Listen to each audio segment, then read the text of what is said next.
Hi friends, నమస్తే. నేను మీ Pramila. Welcome to వంట సాగరం. ఫ్రెండ్స్, వంట సాగరంలో ఇవాల్టి మన రెసిపీ వచ్చేసి కిచిడి. గుమగుమలాడుతూ చూస్తుంటేనే నోరూరించే ఈ కిచిడిని ఏ విధంగా ప్రిపేర్ చేసుకోవాలో ఈ వీడియోలో చూద్దాం.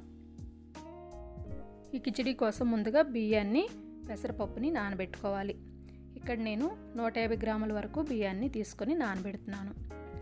ఏ గ్లాస్తో అయితే బియ్యాన్ని తీసుకున్నానో అదే గ్లాస్తో సగం వరకు పెసరపప్పును కూడా తీసుకొని పెసరపప్పుని, బియ్యాన్ని శుభ్రంగా కడిగి వేరువేరుగా వాటర్ యాడ్ చేసుకొని నానబెట్టుకోవాలి.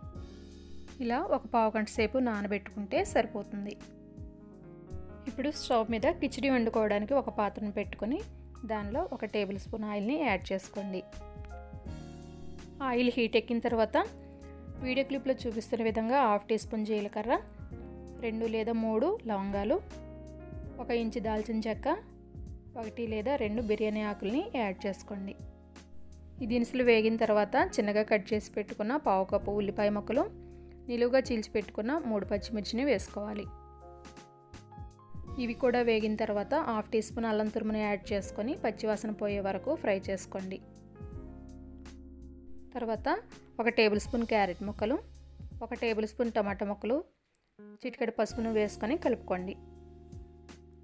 ఈ ముక్కలు వేసుకున్న తర్వాత ఒక 5 నిమిషాల వరకు ఫ్రై చేసుకోండి. తర్వాత కొద్దిగా పుదీనా, కొద్దిగా కొత్తిమీరను కూడా యాడ్ చేసుకొని కలుపుకోండి. ఇప్పుడు నానబెట్టుకొని ఉంచుకున్న బియ్యాన్ని యాడ్ చేసుకోండి. తగినంత సాల్ట్ని కూడా యాడ్ చేసుకొని బాగా మిక్స్ చేసుకోవాలి. ఇప్పుడు బియ్యాన్ని మాత్రమే యాడ్ చేసుకున్నాము, పెసరపప్పుని ఇంకా యాడ్ చేసుకోలేదు. పెసరపప్పుని ముందే యాడ్ చేసుకుంటే అది మెత్తగా ఉడికిపోయి మొత్తం కలిసిపోతుంది. పెసరపప్పు పలుకులాగా కనిపించాలి అంటే ఒక పొంగు వచ్చిన తర్వాత యాడ్ చేసుకుంటే బాగుంటుంది. కలర్ కోసం ఒక 1/2 టీ స్పూన్ పసుపును కూడా యాడ్ చేసుకోండి. ఇలా కలుపుకున్న తర్వాత వెంటనే వాటర్ని యాడ్ చేసుకోండి. పప్పు, బియ్యం కలిపి గ్లాసున్నర తీసుకున్నాం కాబట్టి 3 గ్లాసుల వాటర్ని యాడ్ చేసుకోవాలి. ఒకసారి కలుపుకొని మూత పెట్టి ఉడికించుకోండి. ఇలా ఉడికించుకునేటప్పుడు మొదట్లో హై ఫ్లేమ్లో ఉంచుకొని ఉడికించుకొని ఒక పొంగు వచ్చిన తర్వాత మూత తీసి మీడియం ఫ్లేమ్లో ఉడికించుకోండి. ఇలా పొంగు వచ్చినప్పుడు నానబెట్టుకొని ఉంచుకున్న పెసరపప్పుని యాడ్ చేసుకోండి. ఇలా యాడ్ చేసుకున్న తర్వాత ఒకసారి కలుపుకొని మూత పెట్టి మీడియం ఫ్లేమ్లో ఉడికించుకోండి. ఈ ఎసరంతా కూడా ఇంకిపోయిన తర్వాత చివర్లో లో ఫ్లేమ్లో ఉంచుకొని మగ్గించుకోవాలి.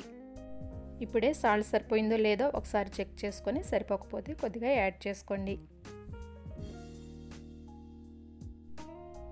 కిచిడి రెడీ అయిపోయిందండి. దీన్ని ఒక ప్లేట్లోకి తీసుకొని వేడివేడిగా ఉన్నప్పుడే టమాటో చట్నీతో తీసుకుంటే చాలా టేస్టీగా ఉంటుంది. ఫ్రెండ్స్, ఈ రెసిపీ మీకు నచ్చినట్లయితే కంపల్సరీ ఒక లైక్ చేయండి, మీ ఫ్రెండ్స్ కూడా షేర్ చేయండి. ఇలాంటి మరిన్ని టేస్టీ రెసిపీస్ కోసం మన ఛానల్ని సబ్స్క్రైబ్ చేసుకోవడం మాత్రం అస్సలు మర్చిపోకండి. Thanks for watching.